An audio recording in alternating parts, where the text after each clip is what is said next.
Muy buenas equipo, bienvenidos al podcast de Audio Temario de Navarro Bomber, el podcast donde podrás escuchar los principales manuales de referencia en las oposiciones a bombero y de esa forma seguir estudiando mientras te desplazas en coche, en metro, en autobús o realizas tareas en casa. Recordad que tenéis a vuestra disposición todo el contenido de nuestra Academia de Bomberos online en nuestra página web www.navarrobomber.academy, donde encontraréis cientos de clases de todo el temario, generador de test con decenas de miles de preguntas, centenares de exámenes con clases de explicación y corrección, preparación física, nutrición personalizada, cursos de técnicas de estudio, Anki y absolutamente todo lo que necesitas para superar con éxito las oposiciones a bombero. Sin más, os dejo con el audio tema de hoy y espero que os sea de ayuda. Manual del IVASPE, tema 2. Desarrollo de incendios en interiores. Punto 6. Técnicas de extinción. Apartado 6.1. Introducción. En este capítulo, como en todos los que se refieren a las técnicas de extinción utilizadas por los servicios contra incendios, lo único cierto es que no existe un método genérico que podemos definir como el utilizado por los servicios de extinción de incendios en la lucha contra incendios urbanos, a pesar de que los incendios en vivienda son muy similares. A pesar de ello, en la actualidad existe una tendencia que se está implantando en los servicios de extinción y que consiste en el método de ataque ofensivo, importado y adaptado de los servicios de extinción suecos y que se está implantando con bastantes buenos resultados. Así pues, vamos a hablar de las diferentes técnicas de extinción para posteriormente centrarnos de forma específica en el método de ataque ofensivo. También hablaremos de otra técnica no tan aceptada, pero no por ello menos candidata a tener en cuenta, como es el uso de la ventilación con presión positiva. Cuando analizábamos los factores que controlan la evolución de un incendio, veíamos que resultaba prácticamente imposible definir todas las probabilidades a través de las cuales el proceso puede evolucionar. En consecuencia, todas las posibles acciones que podemos adoptar para su control van a depender de nuestra propia habilidad tanto en identificar el punto de proceso donde nos encontramos como en las acciones más eficaces a desarrollar. Todo esto solo será posible manejarlo con el suficiente entrenamiento y con la propia experiencia adquirida en los diferentes servicios en los que se ha participado. Estamos definiendo el principio de que ningún incendio se parece entre sí. Sin embargo, lo que sí que podemos hacer es definir una serie de pautas de actuación que podemos aplicar en todos ellos y que creo que en la medida en la que se respeten y se pongan en práctica nos pueden ayudar servicio tras servicio a tener un mayor nivel de eficiencia en nuestras intervenciones. Cuando un incendio se desarrolla en un interior de un compartimento aparecen dos capas separadas. La capa superior contendrá los productos del incendio, gases de incendio, y en la capa inferior encontraremos el aire que se está introduciendo en la habitación. A la línea de separación imaginaria entre estas dos capas se la denomina plano neutro. A medida que el incendio se desarrolla, la presión en la capa superior aumentará debido al aumento de la temperatura y a la producción de gases desde la fuente de ignición y por efecto de la pirólisis. En la capa inferior la presión decrecerá ya que el oxígeno del aire está siendo consumido por el incendio y arrastrado desde el exterior hacia el interior del compartimento. Estos son parámetros que debemos tener en cuenta si queremos realizar un buen trabajo de extinción, ya que el éxito de la tarea se basará en nuestra habilidad para mantenerlos o eliminarlos. Realizar una buena operación de extinción supone evitar que se den episodios de flashover o backdraft.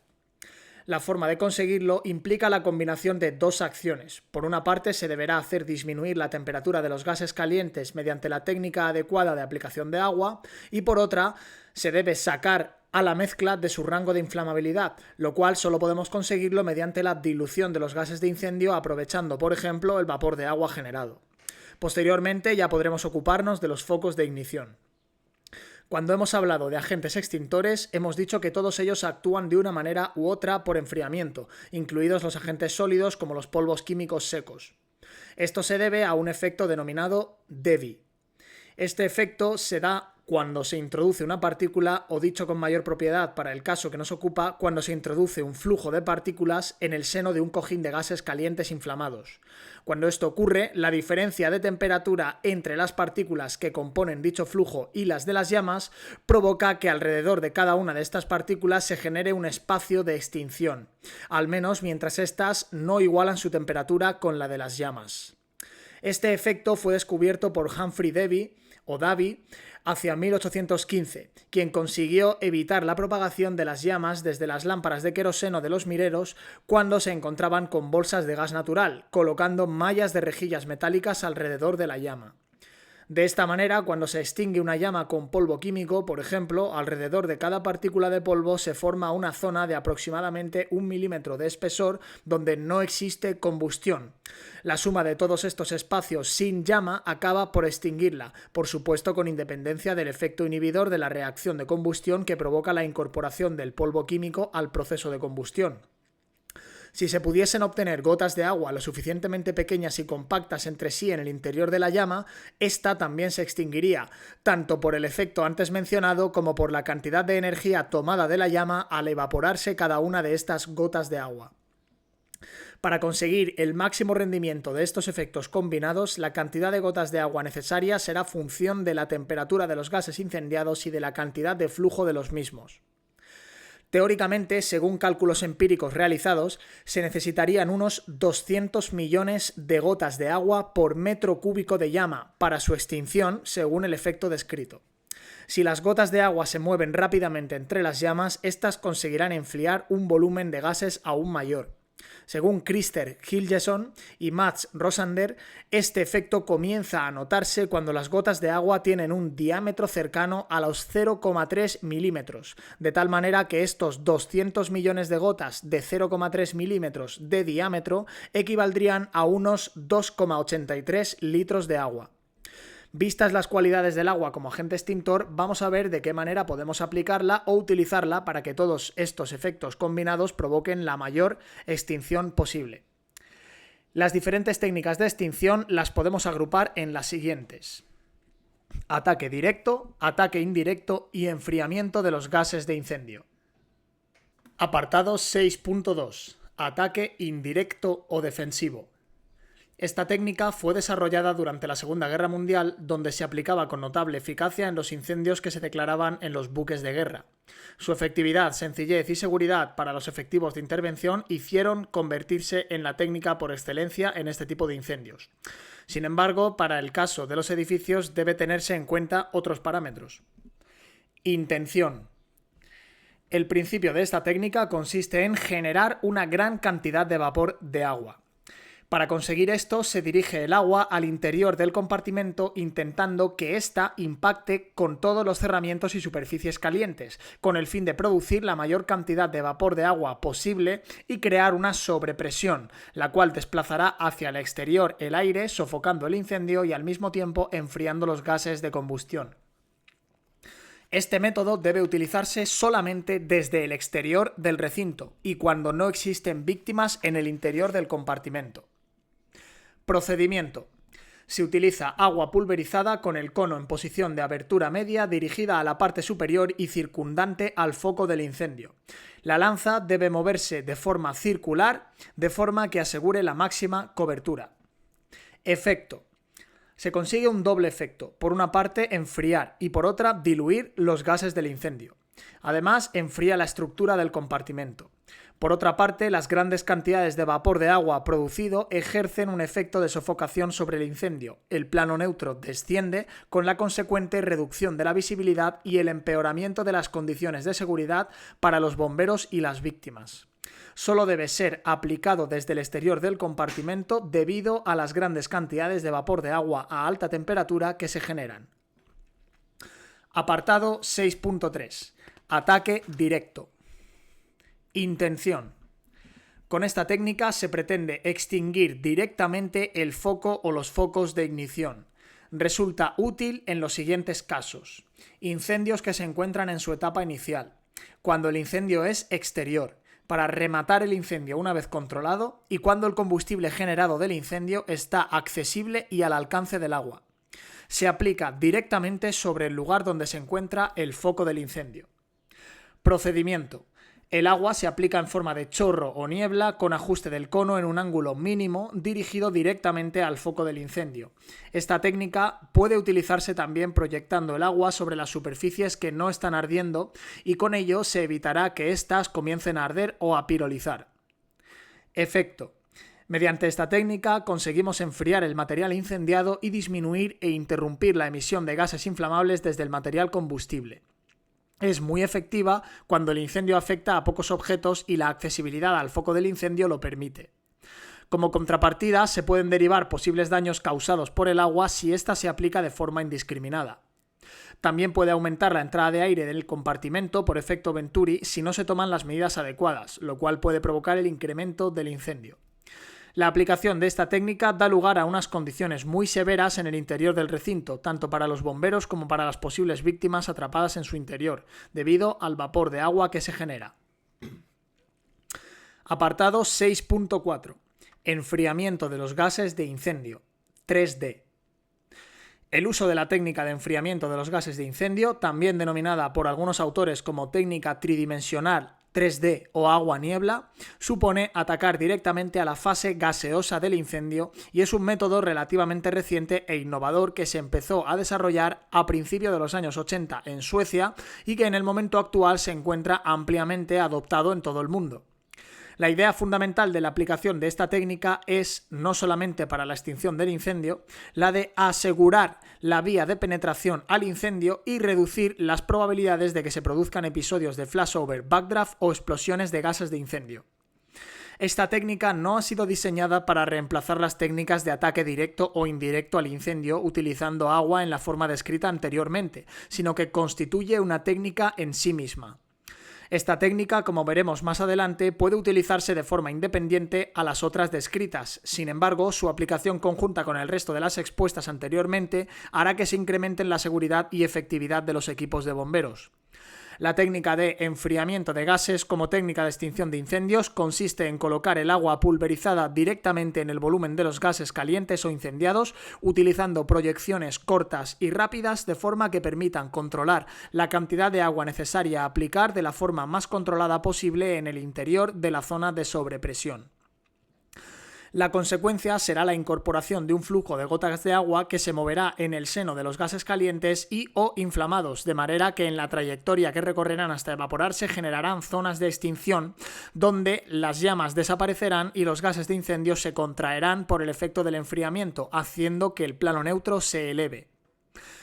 La aplicación de esta técnica implica un control bastante riguroso de la cantidad de agua aplicada, ya que pequeños excesos pueden provocar grandes cantidades de vapor, cuanto mayor sea la temperatura de las llamas o de los gases del incendio. El efecto que se consigue de esta forma es el del enfriamiento de la masa gaseosa caliente y por consiguiente la disminución de su volumen por el efecto de contracción. Si la cantidad de agua aplicada es la correcta, la contracción que se producirá en los gases calientes será mucho mayor que la expansión producida por el vapor de agua aplicado. Y de esta forma, el resultado final será la contracción del volumen final de gases en el recinto. De esta forma se consigue que el espacio que queda delante de los bomberos que manejan la lanza quede libre para permitir su avance. Esta maniobra, de hecho, genera una presión negativa en el interior del compartimento incendiado y los bomberos no se ven afectados por las quemaduras que provoca la expansión del vapor a altas temperaturas. Además, también se incrementan las probabilidades de supervivencia de las víctimas que se pueden encontrar en otros compartimentos. Cuando un bombero actúa enfriando los gases de incendio, ha de mantener una actitud activa, mediante la cual puede llegar a abarcar el mayor volumen de gases calientes o llamas posible. Para conseguir los efectos deseados es necesario el uso de lanzas específicas mediante las cuales se puede controlar el caudal y el ángulo de salida del agua.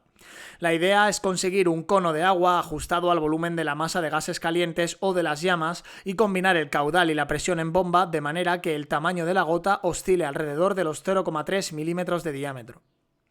De no mantener estos parámetros, las gotas de agua podrán ser demasiado ligeras, con lo cual no serán capaces de moverse en el seno de la masa gaseosa antes de evaporarse, o incluso no podrán alcanzar la misma. O por el contrario, ser demasiado pesadas, con lo que las gotas entrarán en la masa gaseosa cayendo al suelo o sobre los cerramientos. En este último caso, si los cerramientos no están suficientemente calientes, estaremos desperdiciando agua, y si lo están, el agua se evaporará restando calor a las paredes, pero no al colchón de gases, no consiguiendo su contracción. El vapor generado, de ese modo, hará que baje el plano neutro. Para la aplicación de esta técnica, la lanza previamente ajustada a los parámetros del incendio debe utilizarse de una forma determinada, generando pulsaciones de agua de manera que se llegue a conseguir de forma adecuada el efecto deseado. Básicamente podemos establecer las técnicas de aplicar las pulsaciones pudiendo aplicar cualquiera de ellas o hacer uso de combinaciones de las mismas de manera que nos ajustemos a las características del incendio en cuanto al volumen de gases y o llamas que queremos controlar y a la misión en concreto que debemos desarrollar, extinción, salvamento, etc. Pueden ser pulsaciones cortas, pulsaciones largas o pulsaciones largas con barrido. Pulsaciones cortas. Procedimiento. Se debe ajustar una posición del cono de la lanza donde obtengamos el ángulo suficiente para abarcar el mayor volumen posible de gases calientes o llamas. Efectuar pulsaciones cortas dirigidas directamente sobre los gases del incendio en la zona de sobrepresión. Podemos fijar un caudal de lanza inicial próximo a los 100 litros por minuto. Efecto. Enfriar y diluir los gases inflamables y por consiguiente prevenir que los gases del incendio alcancen su temperatura de autoignición. Este tipo de pulsaciones es práctico cuando la carga de fuego es pequeña y se requiere aprovechar al máximo el efecto de absorción de la energía al evaporarse el agua. También permite un mayor control del agua aplicada. La aplicación de pulsaciones cortas sobre un volumen relativamente grande de gases calientes o de llamas comporta un gran esfuerzo por parte del bombero, ya que se deben realizar con mucha rapidez y muy seguidas, ya que el caudal de agua proyectado en cada una de ellas es pequeño. En estos casos resulta más aconsejable alargar la pulsación con el fin de introducir un flujo mayor de agua en el cojín de gases. Pulsaciones largas. Como hemos comentado en el apartado anterior, con este tipo de pulsaciones conseguimos introducir un caudal mayor de agua en el cojín de gases calientes o llamas. La posición a adoptar en el cono de la lanza será al igual que en el caso anterior y es necesario para abarcar el mayor volumen posible de gases calientes. Se debe tener en cuenta que estamos aumentando el tiempo de la pulsación y por tanto introduciendo más cantidad de agua, aunque también se puede optar por ajustar un caudal mayor si fuese necesario. En este caso, podemos optar en reducir el ángulo del cono, con lo cual el alcance será mayor y por consiguiente mantener una mayor distancia a los gases inflamados, aunque la sección abarcada no será muy grande. O por el contrario, aumentar el tamaño del cono, con lo que conseguiremos abarcar un mayor volumen de gases caliente, pero debemos acortar la distancia al frente de llamas para poder llegar a él con el agua. En consecuencia, la radiación recibida por el bombero también aumentará. Ajustar el tiempo de la pulsación dependiendo de la respuesta de los gases calientes al ser atacados. Mientras se observe que los gases se contraen y la visibilidad aumenta, podemos seguir con la pulsación. Cuando se genera vapor y el plano neutro comience a descender, debemos parar. Dirigir el agua directamente a los gases incendiados situados en la zona de sobrepresión. Si observamos que con este tipo de pulsaciones no conseguimos el efecto deseado, es decir, hacer que se eleve o se mantenga la altura del plano neutro y la visibilidad, y por el contrario el flujo de gases del incendio sigue aumentando a pesar del caudal de agua introducido, es un indicativo de que el flujo de gases calientes o llamas al que nos enfrentamos requiere un mayor caudal de agua. También puede ser un indicativo de que estamos tratando un volumen de gases caliente muy grande y por eso el caudal de agua requerido es mayor. En estos casos podemos optar por aumentar el caudal y alargar el tiempo de las pulsaciones intentando barrer todo el volumen de gases calientes o llamas. Efecto. Enfriar y diluir las llamas en combustión, permitiendo además a los bomberos penetrar en el interior del compartimento. Pulsaciones largas con barrido. Procedimiento. En este caso, tratamos de conseguir un caudal de agua adecuado a la cantidad de fuego o gases calientes presentes en el recinto donde estamos intentando penetrar. Intentaremos utilizar un ángulo para el cono de la lanza que nos permita llegar sin problemas al cojín de gases o llamas. El caudal a utilizar dependerá de las circunstancias del incendio. En ocasiones es suficiente con mantener el caudal en unos 150 a 300 litros por minuto, aunque existen situaciones en las que se pueden requerir caudales bastante superiores. Al igual que con las pulsaciones largas, dirigir el chorro directamente sobre la zona de sobrepresión a los gases incendiados, moviendo la lanza de forma que podamos barrer todo el volumen de gases calientes o llamas, intentando proyectar la mayor cantidad posible de gotas de agua en el seno de los gases calientes, ya que cuando hablamos de grandes volúmenes de gases calientes se precisa de grandes caudales para neutralizarlos, es decir, enfriarlos y sacarlos fuera de su rango de inflamabilidad para evitar que se incendien. Efecto. En este caso, habrá que estar muy atento a la evolución del incendio. Si se observa que efectuando este tipo de aplicaciones la intensidad del incendio disminuye, continuaremos así hasta ir alcanzando el control y en la medida de que esto suceda, seguir avanzando en busca del foco del incendio. Si a pesar de ello el incendio no remite, debemos plantearnos la posibilidad de utilizar caudales de agua aún mayores o incluso retirarse a una zona segura ante la posibilidad de que se produzca inevitablemente una situación de backdraft o explosión de gases de incendio. Otras consideraciones. Además de la cantidad de agua a utilizar, el lugar donde ésta se coloca es importante también. Si el agua que aplicamos cae sobre el piso porque no llegamos a los gases calientes, no está siendo efectiva. Por consiguiente, el agua debe aplicarse en el interior de la capa de gases calientes donde se aprovechará en su mayor parte. Conseguir el nivel de técnica adecuado en el uso de la lanza es una cuestión de familiarizarse con ella y de entrenamiento. Existen diferentes tipos de lanzas para aplicar esta técnica, ni que decir tiene que ninguna de ellas es la mejor ni la peor. Todo depende de lo que nos habituemos a utilizar y de las circunstancias del incendio. En general, las primeras veces estas maniobras no resultan sencillas, por lo que es necesario practicar con asiduidad. La experiencia y la práctica en extinción de incendios en maniobras controladas permitirán al bombero utilizar la técnica más adecuada en función de las circunstancias particulares de cada situación de incendio. Los factores que determinan el caudal necesario de una lanza son el tamaño del compartimento, la necesidad de rescatar víctimas, el tipo y tamaño de la lanza, el contenido del compartimento y la extensión del incendio. Apartado 6.5. Método de ataque ofensivo. Este método se desarrolló a principios de los años 80 en los servicios de extinción de incendios suecos. Su precursor, el ingeniero de fuego sueco Christer Gigelsson, puso todo su empeño en diseñar tanto la primera lanza de caudal regulable capaz de conseguir el tamaño necesario de las gotas de agua, como en definir la actuación de los bomberos a seguir en el interior de un recinto incendiado. Este método de extinción es el resultado de la aplicación práctica de los conceptos teóricos establecidos anteriormente. El resultado final es la combinación de las técnicas de extinción antes descritas en un orden establecido. Se aplica en recintos donde existen gases de combustión originados por un incendio. Su implementación va más allá de la mera forma en la que debemos proyectar el agua. El método consiste en un aprovechamiento integral tanto de las técnicas de extinción descritas como de los efectos físicos derivados del uso adecuado del agua. Para ello se establece un procedimiento basado en 5 acciones.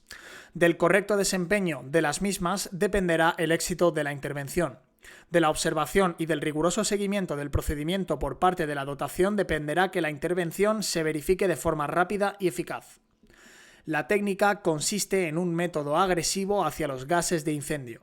Recordemos que estos podían ser de alto contenido energético o normal, y los podíamos encontrar inflamados o sin inflamar dentro o fuera de su rango de inflamabilidad, dependiendo de la forma en que el incendio haya evolucionado. Como consideración previa, se debe matizar que en toda intervención debe establecerse con anterioridad un procedimiento mediante el cual se establezca el número de bomberos que van a intervenir y las tareas que cada uno de ellos realizará.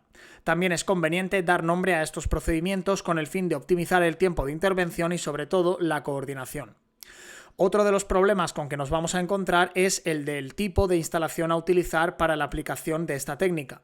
Como se ha dicho, este método se desarrolla en Suecia en la década de los 80. En esa época se utilizaban líneas de 1,5 pulgadas, es decir, 38 milímetros de diámetro, y bombas de baja presión, lo que les permitía alcanzar sin problemas caudales entre los 100 y 300 litros por minuto.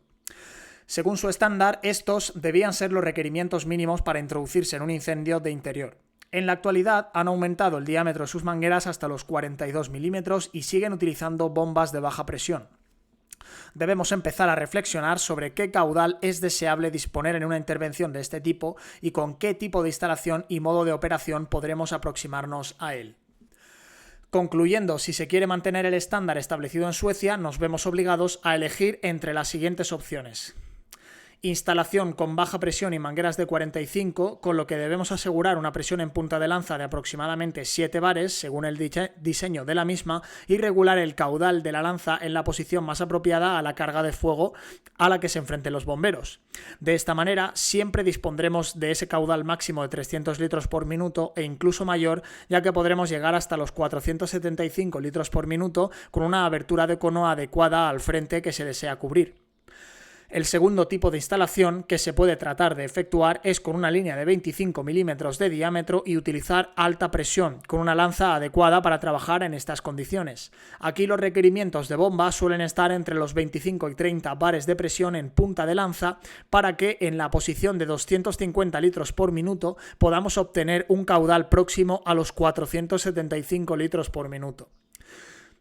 En cualquier caso, en función de la situación, deberá ser el mando de la unidad de intervención quien decida, en base a los procedimientos implantados, el tipo de instalación a utilizar. Establecidos estos parámetros iniciales, podemos resumir en 5 pasos el método de ataque ofensivo. Como consideración previa, el mando a cargo de la unidad de intervención debe efectuar una lectura del recinto o edificio previa a la entrada de los bomberos, desde la cual identifique los factores descritos anteriormente, de tal forma que el equipo de intervención pueda tener una idea aproximada de la fase del desarrollo de incendio en la que éste se encuentra. Paso 1. Asegurar entrada y salida al recinto.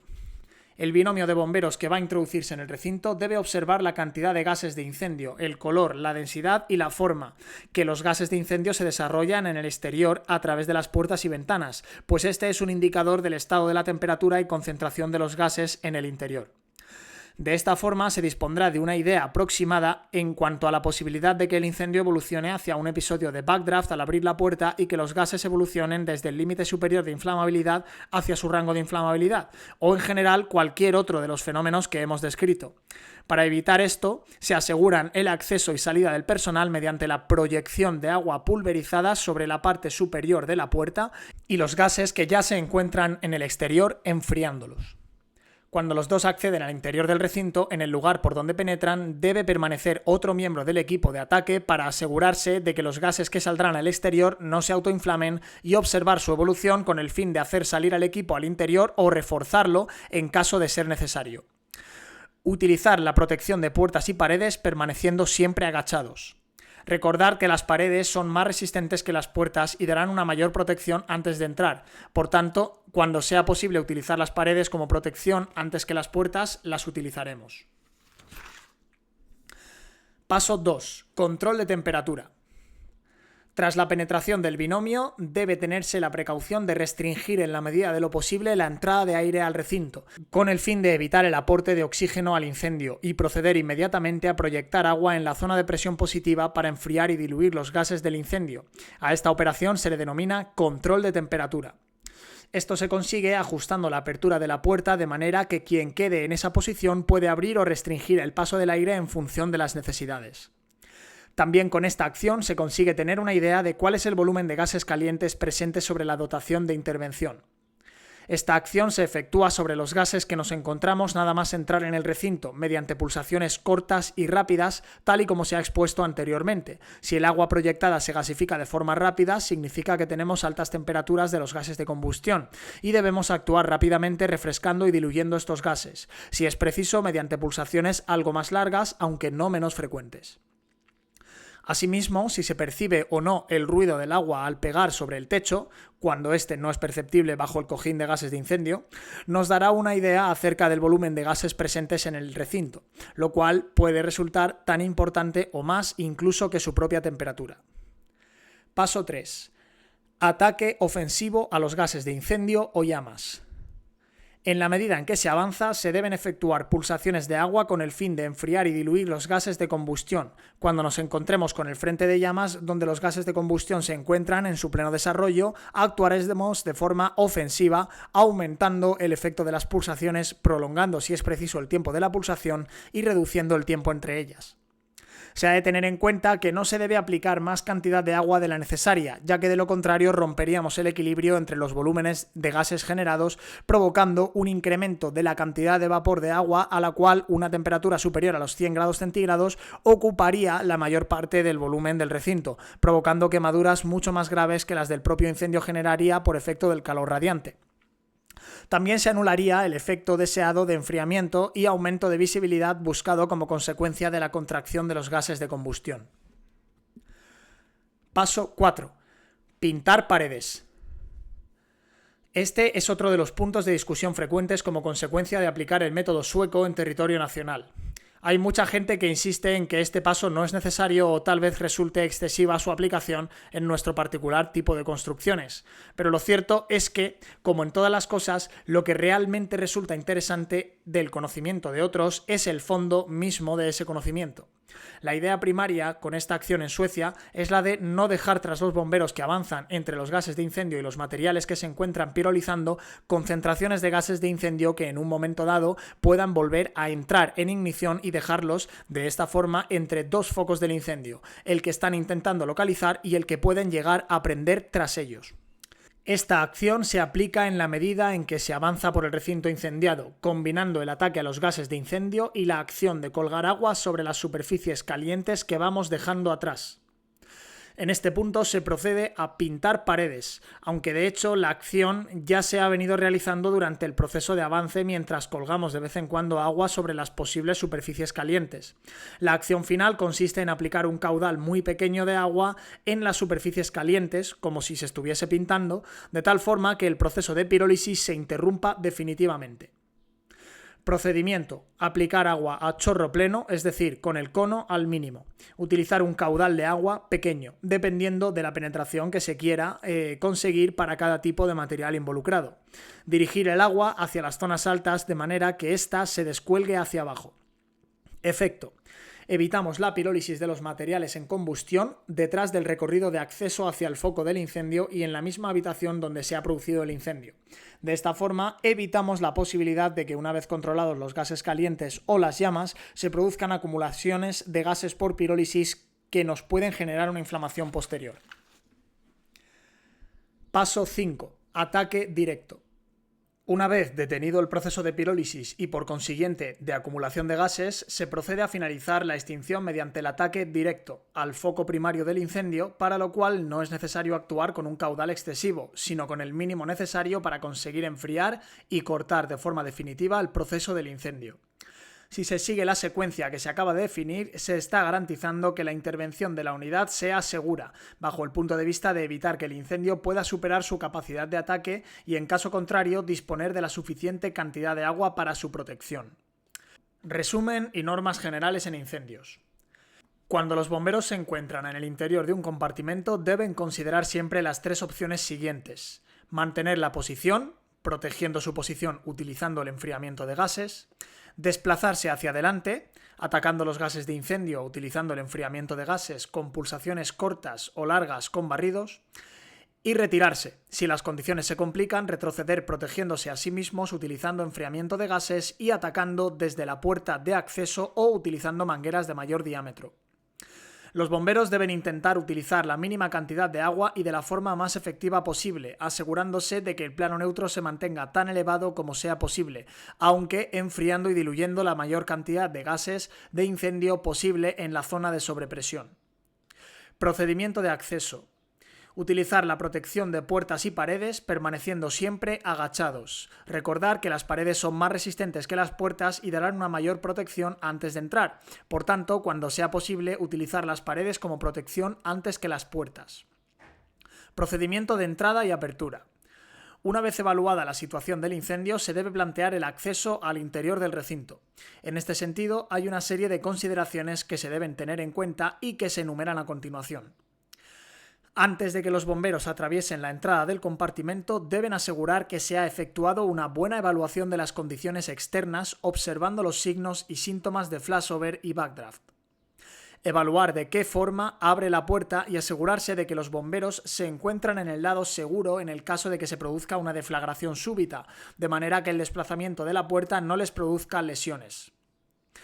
Utilizando la lanza con un ajuste para agua pulverizada con chorro cerrado, proyectar una pequeña cantidad de agua en el hueco entre la apertura de la puerta y el marco. Si hay un compartimento adyacente, pasillo o corredor, esta acción evitará que los gases de incendio calientes se inflamen cuando se pongan en contacto con el aire fresco. Una vez abierta la puerta, asegurarse de que tienen el control de la puerta en todo momento. Los bomberos deben hacer una rápida evaluación del interior del compartimento observando las condiciones, disposición de la habitación y cualquier víctima en las proximidades. Si los bomberos se encuentran disponibles para entrar, entonces, bien con pulsaciones largas o cortas, dependiendo de la situación que se les presente, deben dirigirse hacia el interior del compartimento, intentando que a través de la puerta se introduzca la menor cantidad de aire posible.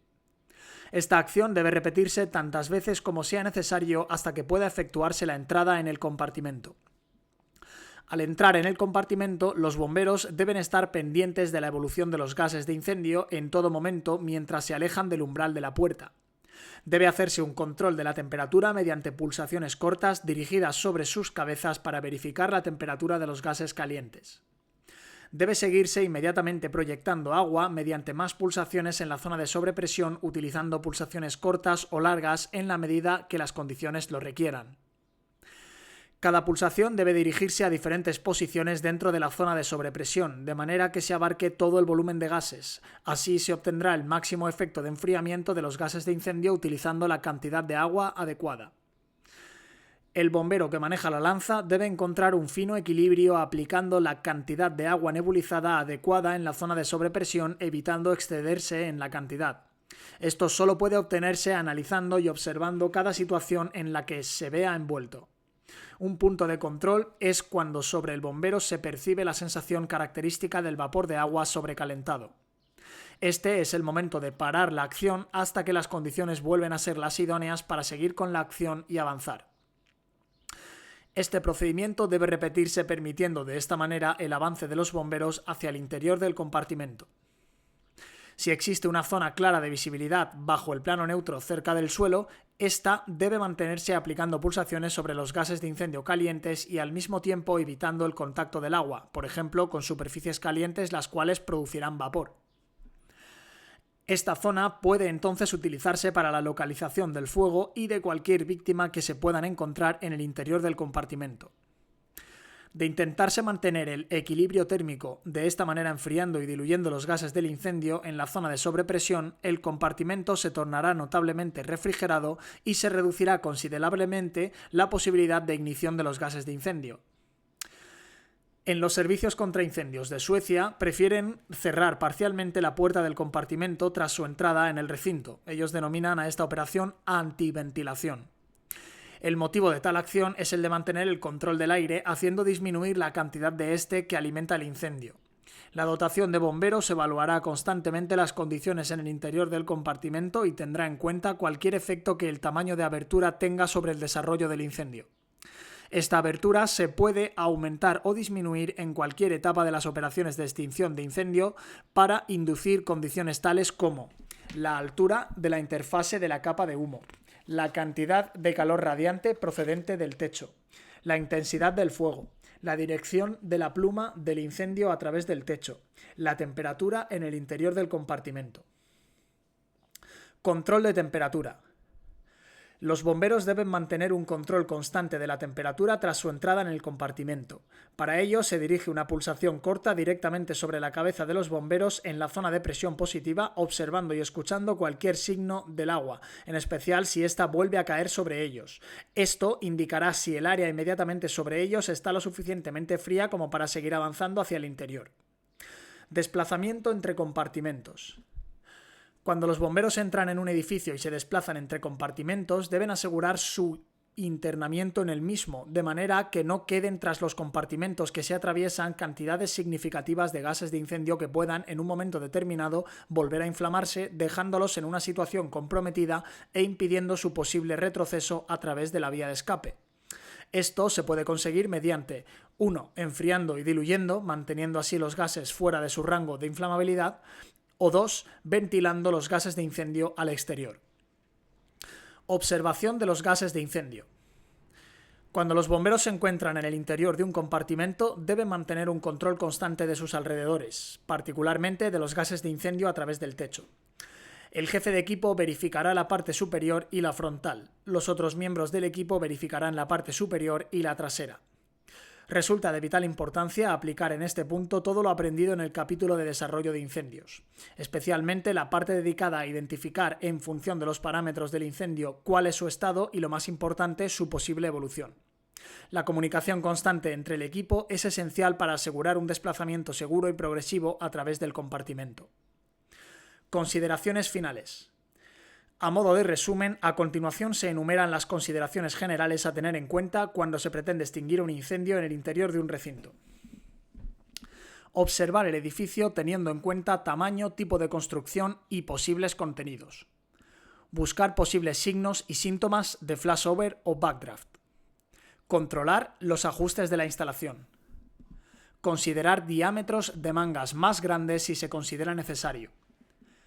Disponer de una línea de seguridad que proporcione un caudal apropiado. Utilizar correctamente el procedimiento de entrada tal como se describió anteriormente. Nada más entrar en el compartimento, efectuar el control de la temperatura. Asegurar la posición utilizando el enfriamiento de los gases, avanzar cuando se haya asegurado utilizando las técnicas de enfriamiento de gases apropiadas. Observar los gases del incendio a través del techo, enfrente, por encima y por detrás en todo momento. Asegurar una comunicación constante con todos los miembros del equipo. Proceder al avance a través del compartimento aplicando los principios descritos. Utilizar la táctica de ataque directo sobre la base del incendio cuando ésta se alcance. Enfriar todas las superficies para prevenir que se desprendan gases. Si las condiciones empeoran, entonces los bomberos deben retirarse observando el fuego conforme se retiran y autoprotegiéndose mediante el enfriamiento de gases. Cuando se rescaten víctimas, el método de enfriamiento de gases se utilizará para mantener el plano neutro tan alto como sea posible, por consiguiente controlando sus cambios en todo momento para sobrevivir a los gases de incendio y a las quemaduras por vapor. Cuando existe más de un compartimento afectado por el incendio, los bomberos deben utilizar los procedimientos descritos anteriormente cuando se desplazan a través de cada uno de ellos. Deben asegurarse de que un compartimento es seguro antes de entrar en el compartimento siguiente, aplicando los principios descritos en estos puntos. Finalmente, debemos decir que el método descrito para la extinción de incendios no es el único método a aplicar. En la actualidad, las técnicas de ventilación forzada, o más comúnmente conocidas como ventilación con presión positiva, se están desarrollando en gran medida y dado que, como hemos visto, uno de los factores que inciden directamente en el desarrollo del incendio es la ventilación, esta técnica pasará a ser otra de las opciones de trabajo de que podemos disponer a la hora de atacar un incendio. Además, la aplicación de esta técnica mediante la adecuada formación del personal resulta muy eficaz para evitar las situaciones de flashover o backdraft. En cualquier caso, lo cierto es que para el control de incendios es necesario haber estado en contacto con las situaciones reales que se producen durante la evolución del incendio, así como haber practicado lo suficiente el modo de controlarlos. No se debe caer en el error común de creer que la técnica es simple y que con unas cuantas pulsaciones tenemos un incendio bajo control. Esto puede funcionar en el incendio simulado en un contenedor ISO estándar preparado para entrenamiento de ataque ofensivo, pero los incendios reales superan en ocasiones con mucho las cargas térmicas de los simuladores y, lógicamente, las situaciones de peligro derivadas de estructuras geométricas distintas a un pasillo recto de 2,4 de ancho por 12,2 metros de largo. Apartado 6.6. Ataque exterior ofensivo. También conocido como ataque transicional o ablandado, no es en sí mismo un método de extinción. Se trata más bien de una técnica cuyo objetivo, mediante la aplicación de un chorro de agua, es reducir la capacidad que el incendio tiene de generar calor intentando no modificar el flujo de gases. Por tratarse de una técnica aplicada desde el exterior, la seguridad para el interviniente es máxima. La correcta utilización de este método mejora las condiciones en el interior del recinto afectado, de modo que facilita el posterior acceso para la correcta y definitiva extinción o, en su caso, para realizar salvamentos. Descripción. Se trata de aplicar un chorro sólido por una apertura que dé acceso al área de mayor desarrollo del incendio, con un caudal de entre 150 y 300 litros por minuto. Este chorro se aplica a un punto fijo del techo durante un tiempo determinado, entre 5 y 30 segundos. Debemos insistir en que se trata de la aplicación de un chorro sólido. Si se aplica en cono, este puede bloquear la salida de gases, provocando que los gases del incendio se desplacen junto con el vapor generado por el interior del recinto buscando otra salida y pudiendo afectar a intervinientes, víctimas o incluso provocar incendios en zonas no afectadas. Tras la aplicación del chorro al techo, debe dejarse un tiempo para que se restablezcan los flujos.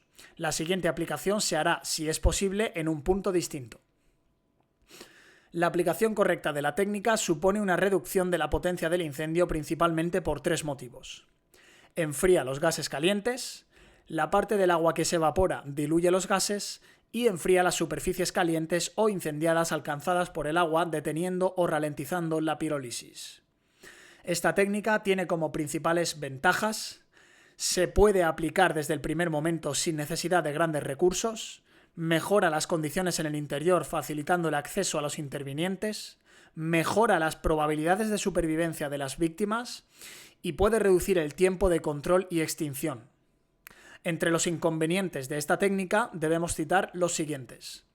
Una incorrecta aplicación puede bloquear la salida de gases, modificando su flujo y pudiendo causar daños en zonas no deseadas o no afectadas. Posibles lesiones por quemaduras debido a una generación excesiva de vapor de agua. Posible empeoramiento de las condiciones de visibilidad por descenso del plano neutro.